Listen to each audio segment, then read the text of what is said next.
요새 어떤 며느리가 시어머니를 모셔요? 같이 사는 것만 해도 저한테 고마워해야 하는 거 아니에요? 나한테 받은 건 생각 안 해.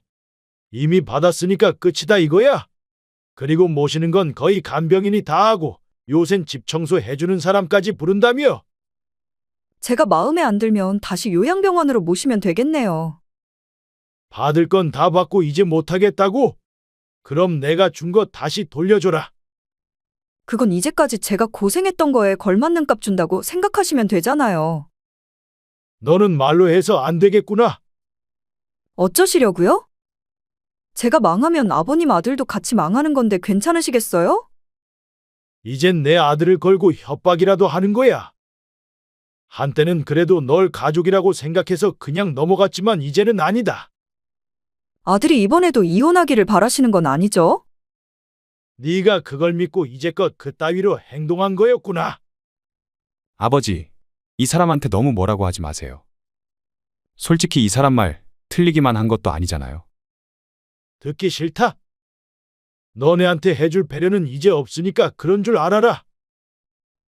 방금 대화 속 주인공 75세 임기철 할아버지와 그의 아들 며느리입니다. 임씨 할아버지의 아내는 몇 달 전까지 요양병원에서 지내고 있었습니다. 하지만 그 안에서 지내는 걸 매우 싫어했던 할머니는 임씨 할아버지에게 나가서 살게 해달라고 말했습니다. 임씨는 그런 아내의 부탁을 거절할 수 없었습니다. 이때쯤 아들과 며느리는 함께 해오던 장사가 망에 빚이 있었습니다. 임씨는 홀로 전원 생활을 준비하고 있었기에 아들과 며느리에게 빚을 갚아주는 대가로 엄마를 모시기를 제안했습니다. 당장 빚을 갚을 방법이 마땅치 않았던 아들과 며느리는 그런 임씨의 제안에 단번에 오케이했습니다. 그렇게 임씨의 아내는 아들의 집에 들어갔습니다. 하지만 빚도 다 갚았겠다 아들 며느리는 점점 임씨의 아내를 짐처럼 여기기 시작했습니다. 며느리는 어떻게든 임씨의 아내를 다시 요양병원으로 보내려고 혈안이 되었고 아들은 며느리의 편을 들기 바빴습니다. 임씨는 이런 아들과 며느리에게 큰 배신감을 느끼고 인해 어딘가로 향했습니다. 과연 그간 임씨 할아버지와 아내, 아들과 며느리 사이에는 어떤 일들이 있었을까요? 지금부터 그 이야기를 들려드리겠습니다. 임씨 할아버지는 어린 시절 부유한 집안의 첫째 아들로 태어났습니다. 워낙 동생들도 잘 챙기는 데다 효자였다 보니 당연히 임씨의 부모님은 그런 임씨를 매우 아꼈습니다. 임씨의 아버지는 일찍이 임씨에게 거의 대부분의 재산을 물려주었습니다. 임씨는 당연히 혼자만 가지지 않고 그 돈들을 동생들에게도 나눠줄 생각을 하고 있었습니다. 그렇게 임씨는 대학교에도 들어갔습니다. 거기서 임씨는 자기보다 5살이 많은 이성과 교제를 하고 있었습니다. 이제껏 임씨는 위로는 부모님을 챙기고 아래로는 동생들을 챙기며 거의 챙겨주기만 했었는데 임씨가 만난 여자는 임씨를 아주 잘 챙겨주는 사람이었습니다. 임씨는 이 여자와 결혼을 하고 싶다고 부모님께 말씀드렸습니다. 하지만 임씨의 부모님은 예비 며느리 될 사람이 나이가 좀 많은 것 같다며 별로 마음에 들지는 않는 듯 했습니다.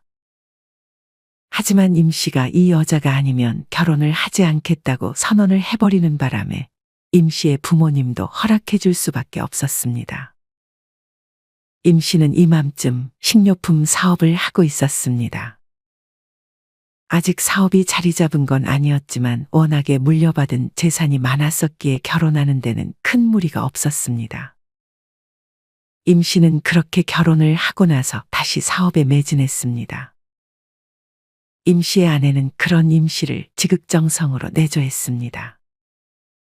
임씨의 사업이 기울 때나 임씨가 갈팡질팡하며 안 좋은 결정을 내리려고 할 때 임씨의 아내는 임씨를 항상 안심시켜주려 노력했고 성급하게 결정하지 않도록 임씨를 도와줬습니다. 임씨는 항상 사업의 중대한 결정 이전에 아내와 상의를 했고 사업 중간에 사기를 당할 수도 있었는데 아내 덕에 사기를 여러 번 피할 수 있었습니다. 그렇게 임 씨는 사업도 열심히 해서 나름 성공을 시켰습니다. 임 씨는 아내의 내조와 지혜가 없었으면 절대 성공시킬 수 없었을 것이라 생각했습니다. 임 씨는 무리하게 더 욕심부리지 않고 아내의 공이 크다고 생각해 아내에게도 재산을 줬습니다. 그 돈은 당신 돈이나 마찬가지니 당신 쓰고 싶은 데 써. 임 씨는 정말 그 돈을 아내가 모조리 써버려도 아깝지 않았습니다. 임 씨는 아내와 일남 일녀의 자식을 낳아 키웠습니다. 임 씨의 사업도 안정화되고 자식들도 아프지 않고 건강하게 잘 커주었습니다. 그렇게 오랜 시간이 흘러 아들이 먼저 결혼을 하고 뒤이어 딸도 결혼했습니다. 아들은 며느리와 맞벌이를 했는데 임 씨의 아내에게 굉장히 많은 부탁을 했습니다. 일을 안 하고 대부분 집에만 있었고 이제 아이들도 다 커서 임 씨의 아내는 시간이 많아졌기 때문이었습니다. 반찬 좀 해달라, 심지어 청소 좀 해달라 하는 부탁도 임 씨는 기쁘게 들어줬습니다. 심지어 아내는 임 씨에게 받은 돈으로 아들 며느리 용돈을 주기도 했습니다. 임 씨는 아내의 그런 행동에 잔소리를 하지 않고 지지해줬습니다. 너무 힘들게 무리하는 건 아니지? 다 제가 좋아서 하는 거예요. 바라는 것도 없고. 딸은 아이를 낳기 전까지는 부탁을 하지 않다가 아이를 낳고 난 후부터는 부탁을 많이 하기 시작했습니다. 엄마, 오늘 애 좀 맡아줄 수 있어? 우리 집으로 데려올 거야? 오전에는 잠깐 종태 집에 갔다 올 건데. 오빠는 아이도 없으면서 왜 그렇게 엄마를 부려먹으려 하는 거야? 거긴 맞벌이 하잖아. 둘 다 야근이 많나 보더라. 우리도 맞벌이야. 그래서 엄마가 잘 안 도와주니? 잘 도와주지. 근데 애 맡아주는 게 우선 아닌가? 얘는 아무리 그래도 전날에는 미리 말해줘야 엄마도 그거에 맞게 계획을 짜지. 아들과 딸은 경쟁하듯 임 씨의 아내에게 부탁했습니다. 하지만 평온하던 임 씨네의 일상은 그리 오래가지 않았습니다. 아들은 결혼한 지 3년 만에 아내와의 이혼 소식을 부모님에게 전했습니다. 저 이혼하게 됐어요. 지금 거의 마무리됐어요. 미리 말씀드리지 못해서 죄송해요. 아이를 가지지 않는 것에 의아함을 느끼긴 했지만 그래도 그 정도로 사이가 안 좋을 것이라고는 생각하지 못했던 임 씨와 아내는 아들의 말을 듣고 충격을 받았습니다. 하지만 무엇보다 힘들었을 건 바로 아들이었습니다. 요새 이혼이 대수야. 불행하다고 느껴지면 이혼하는 것도 나쁘지 않아. 임 씨는 아들을 혼내기보다는 이해해 주려고 노력했습니다. 그건 임 씨의 아내도 마찬가지였습니다. 그렇게 임 씨의 아들은 전처와 함께 살던 집에서 나와 월세를 내며 원룸에서 지내기 시작했습니다. 아들은 이혼을 하고 한동안 정신을 잘 차리지 못하는 듯 했습니다. 가끔 임 씨의 아내가 아들 집에 가보면 집이 돼지우리가 따로 없었습니다. 임 씨의 아들은 이때도 이혼하기 전처럼 엄마에게 반찬 좀 해달라, 청소 좀 해달라 하는 부탁을 많이 했습니다. 하지만 이제는 임 씨의 아내도 점점 나이가 많아지고 있어 힘에 부치기 시작했습니다. 엄마 그만 좀 부려먹어. 임 씨는 아들이 이혼한 지 한참을 지나도 정신을 못 차리자 한마디씩 하기 시작했습니다. 아들은 알겠다고 말만 할 뿐 행동을 고치지는 않았습니다. 그렇게 또 오랜 시간이 흘렀습니다. 임 씨는 어느덧 70 중반의 나이를 바라보고 있었고 임 씨의 아내는 80의 나이를 바라보고 있었습니다. 아들은 이혼 후 한동안 혼자 지내다 같은 회사의 여직원과 다시 한번 결혼 소식을 알렸습니다. 저 재혼하려고요. 만나는 여자도 너 한번 갔다 온 사실 아는 거야. 네. 미리 말했죠. 다행히 아이가 없어서 괜찮다고 했어요. 저 정말 이번에는 이 여자랑 갈라서고 싶지 않아요. 어머니 아버지가 많이 도와주세요. 아들은 이번에도 이혼을 하게 되면 자기 자기가 문제 있는 사람이라고 다른 사람들이 인식할까봐 굉장히 신중했고 한편으로는 두려운 듯 했습니다. 임 씨와 아내는 그저 할 수 있는 만큼 아들을 도와주고 싶었습니다. 여자친구 쪽 부모님은 뭘 하셔? 그분들은 뵀어? 네. 제가 한번 갔다 온 걸 마음에 들어하진 않으셨어요. 다만 여자친구도 나이가 있다 보니 어쩔 수 없이 허락해주는 느낌을 받긴 했어요. 제가 앞으로 잘해드려야죠. 아들과 며느리는 맞벌이이긴 했지만 이때는 그렇다고 야근이 많지는 않은 듯 했습니다. 하지만 아들은 며느리를 힘들게 하고 싶지 않다는 이유로 이전처럼 임 씨의 아내에게 반찬 좀 해달라, 청소 좀 해달라 하는 등의 부탁을 많이 했습니다. 요새 70대는 노인도 아니죠. 그래도 너네 집 갔다 오면 티는 안 내도 힘들어하는 게 보인다. 이제 엄마 그만 시키고 집안일은 너네가 할 때 되지 않았어? 지금이 딱 좋아요. 아내도 만족하는 것 같고요. 이 상황에서 엄마가 안 도와주신다고 하면 싸움 날 것 같아요. 임 씨는 아내가 참 현명한 사람이라고 생각했지만 자식들 문제에 있어서는 그렇지 못하다는 것을 깨달았습니다. 이제는 도와주지 말라니까 그러네. 당신 몸 상해가면서까지 도와주고 싶어? 해줄 수 있을 때 해줘야죠. 나중에 후회하지 않으려면. 그만하면 충분히 해준 거지. 하지만 이제 더 이상 임 씨의 아내는 자식들을 도와줄 수 없었습니다. 요새 왜 자꾸 깜빡깜빡해? 그러게요. 건망증이 심해졌네. 임 씨는 꼼꼼했던 아내가 점점 덤벙대자 치매가 있는 건 아닌지 의심했습니다. 임 씨는 아내를 데리고 병원에 향했는데 그곳에서 치매 전 단계인 경도인지장의 진단을 받았습니다. 설상가상으로 임 씨는 집에서 혼자 집안일을 하다가 그만 미끄러지며 낙상사고까지 당했습니다. 몸이 안 움직여요. 구급차 좀 불러주세요. 임 씨는 이게 무슨 일인가 싶어 얼른 구급차를 불렀습니다. 임 씨의 아내는 이 일로 거동마저 불편해졌습니다. 임 씨의 아들과 며느리, 딸과 사위는 그 소식을 듣고는 함께 임 씨의 집을 찾았습니다. 아버지, 힘드시겠지만 엄마를 그냥 요양병원에 모시는 게 어때요? 임 씨는 얼마 전까지만 해도 아내와 시골로 가려고 이미 집도 구매해 놓은 상태였어서 고민이 많았습니다. 위치는 다행히 먼 지방까지는 아니었습니다. 집에만 있는 걸 싫어하고 별로 꼼꼼하지 못했던 임 씨는 자기 혼자 아내를 잘 케어할 수 있을지 고민이 많았습니다. 너무 걱정 마세요. 요새 요양병원 얼마나 좋은데요? 그 안에 직원들이 아버지보다 훨씬 더 잘 보살펴 주실 거예요. 저희가 자주 찾아뵐게요. 혹시나 잘못되면 거기서는 빠르게 조치 취할 수 있잖아요. 여기서 혼자 계시다가 잘못되면 그게 더 안 좋으니까요.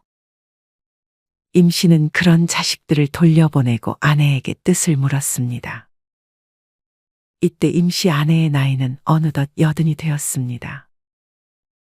임 씨의 아내는 별로 내키지 않는 듯 했지만 임 씨와 자식들을 배려해 요양병원에 들어가겠다고 말했습니다. 아내가 들어간 요양병원에는 거의 임 씨와 딸만 찾아갔습니다. 임 씨와 자식들을 생각해 요양병원에 들어간 할머니였지만 막상 들어와 보니 답답하고 그냥 나가고 싶었습니다. 임 씨의 아내는 임 씨와 자식들이 올 때면 간병인에 대한 험담을 자주 했습니다. 둘이 있을 때는 자기를 잘 신경 써주지 않는다며 말이죠. 하지만 임 씨와 자식들이 갔을 때는 간병인이 참 착하고 잘하는 것처럼 보였습니다. 엄마가 치매기가 있어서 저렇게 말씀하시는 거 아니에요? 임 씨도 간병인이 잘하는지 못하는지에 대한 확신이 없었습니다. 하지만 시간이 지날수록 임 씨의 아내는 점점 치매 증상이 심해지기 시작했습니다. 간병인의 말을 들어보면 임 씨의 아내가 화장실을 혼자 다니려고 하고 병원에서 잠을 안 자고 소리를 지르는 등의 행동이 늘었다고 했습니다. 임 씨와 자식들이 갔을 때는 거의 멀쩡했는데 간병인의 말을 믿어야 하는 건지 의문이 들었습니다. 어느 날 임 씨가 저녁에 병원에 가보니 임 씨의 아내가 말을 안 듣고 증상이 안 좋아졌다며 온몸을 줄로 묶어놨다는 소식을 들었습니다. 임 씨의 아내가 풀어달라고 소리를 질러도 안 풀어주고 온종일 묶어놨다고 해서 임 씨는 큰 충격을 받았습니다.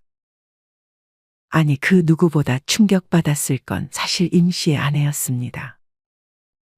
임 씨는 이 사실을 듣자마자 당장 아내를 요양병원에서 나오게 해야겠다고 생각했습니다. 임 씨의 아내가 요양병원에 들어가고 나서부터 아들과 며느리는 아주 바쁜 듯 했습니다.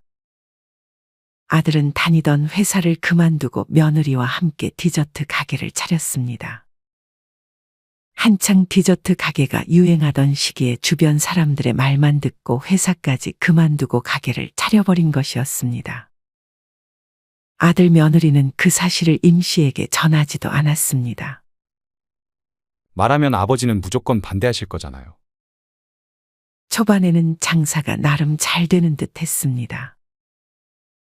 해당 동네에 없었던 디저트 카페가 생기고 SNS로 홍보를 하니 멀리서도 사람들이 몰려왔지만 3달도 채 되지 않아 거품이 꺼지고 경기가 안 좋아지면서 디저트를 찾는 사람들이 크게 줄었습니다.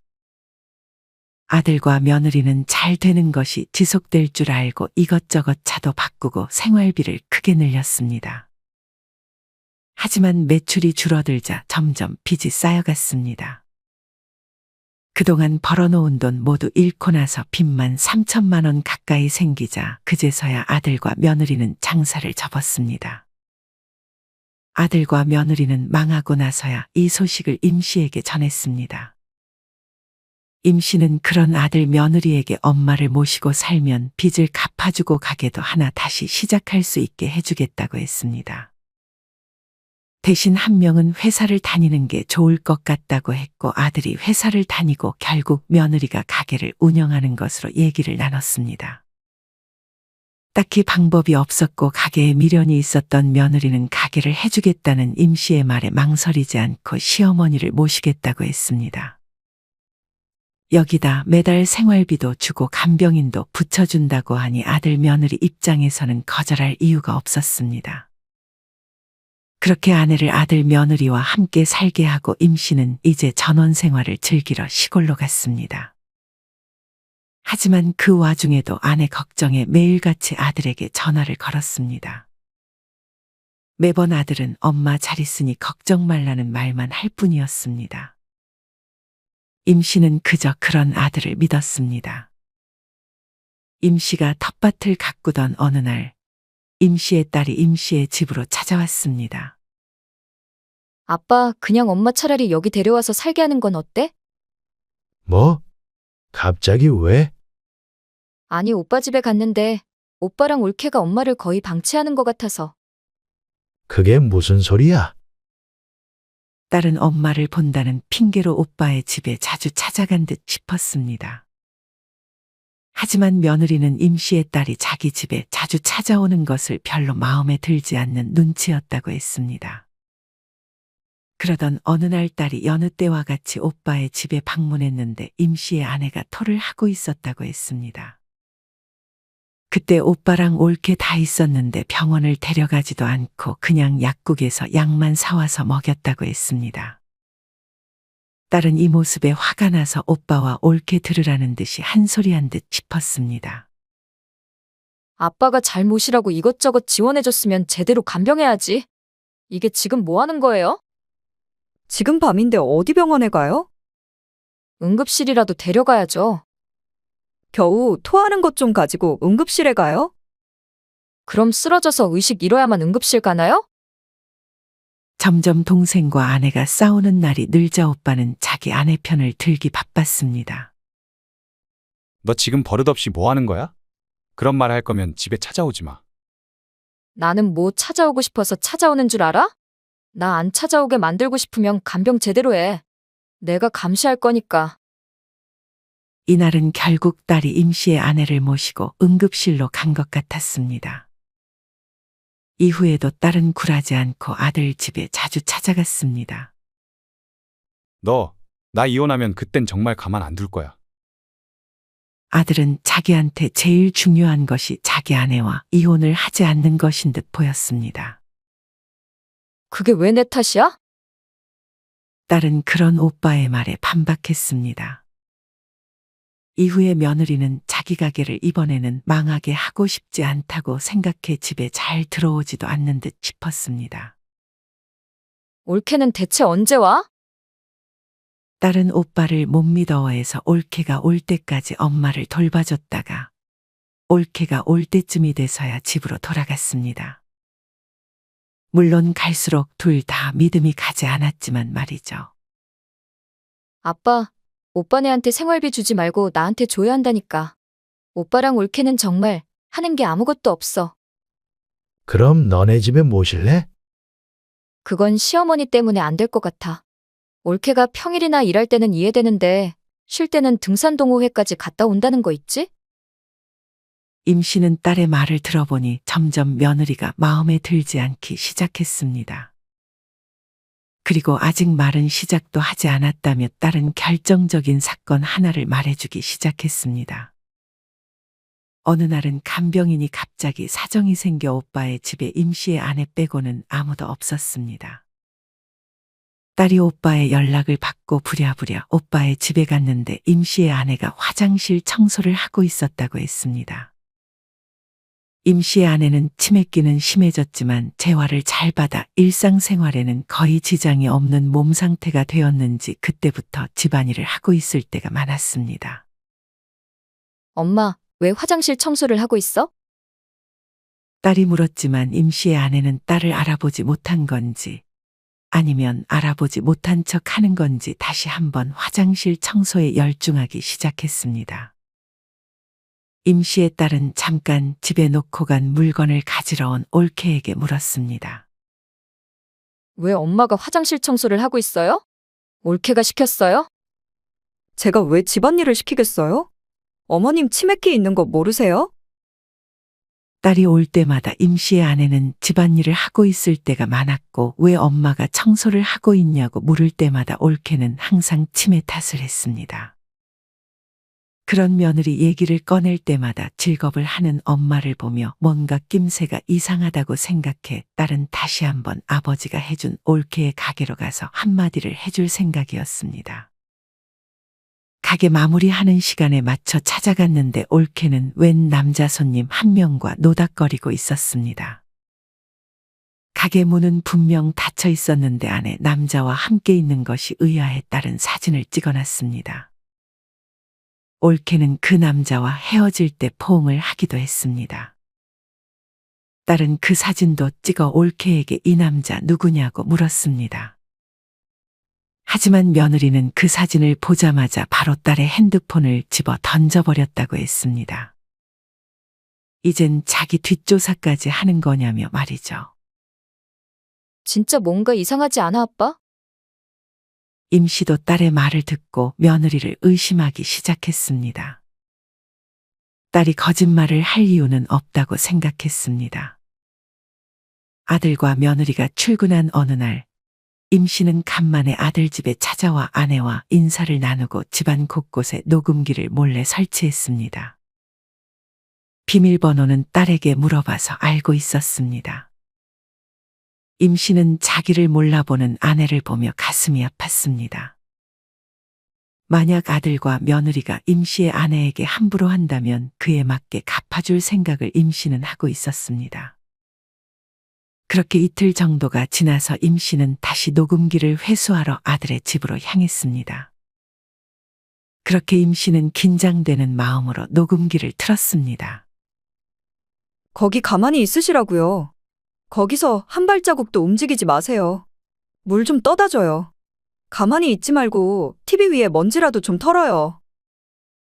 며느리는 임 씨 아내의 기억이 조금이라도 없다 싶으면 막말을 하기 시작했습니다. 아들의 목소리도 들렸기에 분명 옆에 있는 것 같았지만 며느리의 그런 모습을 보고도 괜히 싸우기 싫어서 방관하는 듯 싶었습니다. 아들이 없고 며느리가 임 씨의 아내와 단둘이 있을 때면 막말은 더욱 심해졌습니다. 왜 안 죽는 거야 대체? 임 씨는 이 말을 듣고 분노했습니다.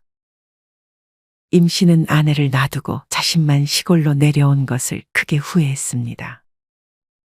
임 씨는 아들 며느리에게 큰 배신감을 느꼈습니다. 임 씨는 곧바로 며느리의 가게를 임대로 내놓을 거라며 며느리에게 통보했습니다. 아니, 아버님, 갑자기 그러시는 게 어딨어요? 며느리는 그 소식을 듣고 임 씨의 집에 찾아왔습니다. 네가 한 짓 그리고 한 말들 하나씩 읊어줄까? 그걸 듣고도 네 입에서 그런 말이 나올 수 있는지 궁금하네. 네?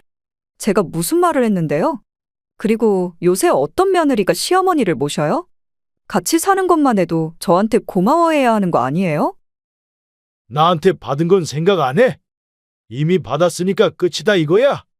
그리고 모시는 건 거의 간병인이 다 하고 요샌 집 청소해주는 사람까지 부른다며. 제가 마음에 안 들면 다시 요양병원으로 모시면 되겠네요. 받을 건 다 받고 이제 못하겠다고? 그럼 내가 준 거 다시 돌려줘라. 그건 이제까지 제가 고생했던 거에 걸맞는 값 준다고 생각하시면 되잖아요. 너는 말로 해서 안 되겠구나. 어쩌시려고요?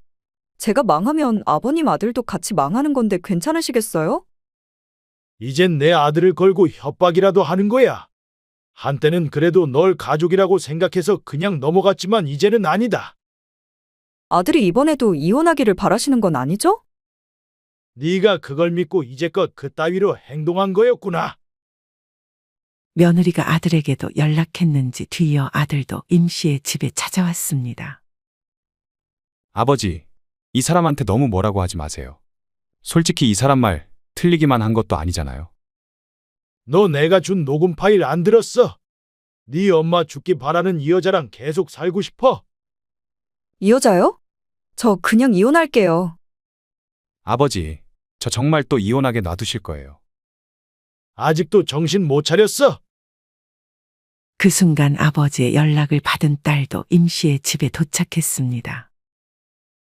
오빠 이 여자 바람 피는 것도 다 알아? 바람이라니.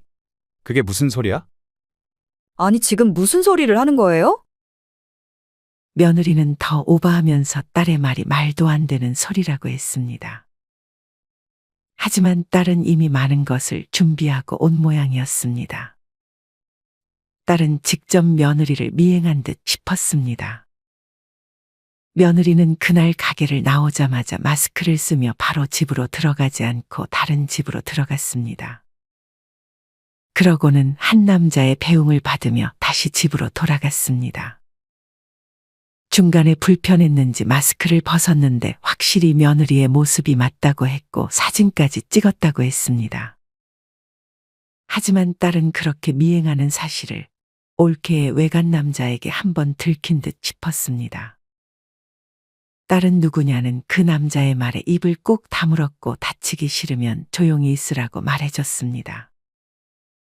알고 보니 그 외간 남자도 유부남이었던 모양이었습니다. 임 씨의 딸은 이혼당하기 싫으면 그 외간 남자에게 자기 말을 따르라고 했습니다. 그리고 정해진 시간에 임 씨의 며느리에게 자기가 말한 내용 그대로 문자를 보내라고 했습니다. 임 씨와 아들, 며느리와 딸이 함께 있는 그 순간 며느리의 핸드폰에 문자가 띵하고 울렸습니다. 딸은 당장 그 핸드폰을 숨기지 말고 무슨 문자인지 보여달라고 했습니다. 아직 며느리도 그 문자가 누구에게 온 문자인지 몰라 확신할 수 없었습니다. 며느리는 하는 수 없이 문자를 자기 먼저 보지 않고 다 같이 확인했습니다. 확인해보니 외간 남자가 임 씨의 며느리에게 이별을 통보하는 문자였습니다. 아들은 그 문자를 본 순간 며느리의 핸드폰을 뺏었습니다. 며느리는 뭐 하는 거냐고 소리쳤지만 아들은 그런 며느리를 손으로 밀어버렸고 며느리는 그대로 넘어졌습니다. 며느리는 이혼할 거라고 버럭버럭 소리를 질렀고 아들은 침착하게 외도 증거들을 모으기 시작했습니다. 임 씨는 머리가 지끈거렸습니다. 이게 자신이 원하는 결과가 맞는지 싶었습니다. 딸도 그 모습을 보자 약간의 죄책감이 있는 듯 했습니다. 하지만 그렇다고 해서 저런 여자를 며느리로 계속 둘 수는 없는 노릇이었습니다. 차분하게 외도 증거 자료를 모은 아들은 그 핸드폰을 자기 아내에게 던져버리고 먼저 집으로 돌아갔습니다. 며느리는 한동안 그 자리에서 일어나지 않았습니다. 임 씨는 다시 한번 냉정하게 며느리에게 3일 안에 가게를 비우고 집에서 나가라고 했습니다. 며느리는 못 나가겠다며 소송을 할 것이라 했습니다. 그리고는 자신이 맞았다는 증거를 찍기 시작했습니다. 하지만 어디에도 멍든 자국은 보이지 않았습니다. 사실상 아들이 며느리에게 던진 핸드폰이 며느리 몸에 맞은 것도 아니라서 딱히 폭력을 행사한 것도 아니었습니다. 며느리는 폭행 증거를 남기려는 듯 집에 대자로 뻗어 자기를 좀 나가게 손목이라도 세게 잡아채 주기를 바랬지만 임 씨와 딸은 그 속셈을 파악하고 아무런 액션도 취하지 않았습니다. 그리고 며느리가 하는 말을 딸이 전부 녹음하고 있었습니다. 며느리는 그렇게 아무런 성과 없이 집으로 돌아가야 했습니다. 이후 임 씨는 아들 며느리에게 주던 생활비도 끊었고 며느리 가게는 물론 아들 며느리 집을 해주면서 남은 대출까지도 더 이상 갚아주지 않았습니다. 아들은 더 이상 집에서 살 수 없다고 생각해 그냥 집을 팔자고 했습니다. 아들은 이내 며느리와 이혼 소송을 준비했습니다. 며느리는 자기가 불리할 거라고 생각했는지 협의 이혼을 제안했습니다. 그러면서 생각보다 많은 요구를 하자 아들은 그냥 소송을 걸어버렸습니다. 그제서야 며느리는 자기가 했던 요구를 철회하며 그냥 몸만 나가겠다고 했습니다. 아들은 그렇게 며느리와 이혼하고 임 씨의 아내는 다시 임 씨의 곁으로 왔습니다. 임 씨는 시골에 집을 팔고 아들이 사는 집에 자기가 들어갔습니다. 그러면서 아내에게 사과 후 자신의 몸이 괜찮을 때까지는 아내를 위해 헌신하기로 마음먹었습니다. 당신이 나를 위해 얼마나 많은 걸 희생했는데 난 그것도 잊어버렸구려. 남은 인생 당신에게 갚으면서 살겠소. 임 씨는 그렇게 다시금 아내와 아들 그리고 가끔 집에 들리는 딸과 함께 지냈습니다. 아들은 매일같이 자기가 며느리로부터 엄마를 지켜주지 못했다는 것을 후회하며 엄마가 기억이 있든 없든 엄마에게 사과했습니다. 임 씨도 그런 아들을 조금씩 용서해주기 시작했습니다. 물론 딸은 아직 감정이 남아있는 것 같았습니다. 임 씨는 전원 생활보다 지금 이렇게 가족과 가까이 하는 삶이 훨씬 좋았습니다. 아들은 독립을 할 거라고 했지만 임 씨는 그렇게 급하게 결정할 필요는 없다고 했습니다. 이후 아들의 전처는 외간 남자와 재혼하려고 했지만 외간 남자는 아들의 전처와 깊은 관계는 생각하지 않는 모양이었습니다. 아들의 전처가 외간 남자에게 지금 사는 아내와 이혼을 요구하자 외간 남자는 아들의 전처에게 손찌검까지 한 모양이었습니다. 아들의 전처는 잃을 게 없다는 생각으로 외간 남자의 와이프에게 외도 사실을 알렸고 외간 남자는 와이프에게 지금 이혼 소송을 당했다고 했습니다. 벌 받을 사람이 벌을 받으니 다행이라는 생각이 들었습니다. 임 씨의 아들은 이후에 더 이상 결혼은 안 하겠다고 선언했습니다. 그렇다고 부모님을 원망하지 않았습니다. 요새는 3-4번도 장가간다며 임 씨는 그런 아들을 안심시켰습니다. 하지만 아들의 전처는 이 모든 게 임 씨 때문이라고 생각했는지 점점 임 씨에게 해코지를 할 생각을 하고 있는 듯 했습니다. 원래 잃을 게 없는 사람이 제일 무섭다고 점점 집 주변에 전처의 모습이 보인다는 소식을 아들과 딸에게 들었습니다.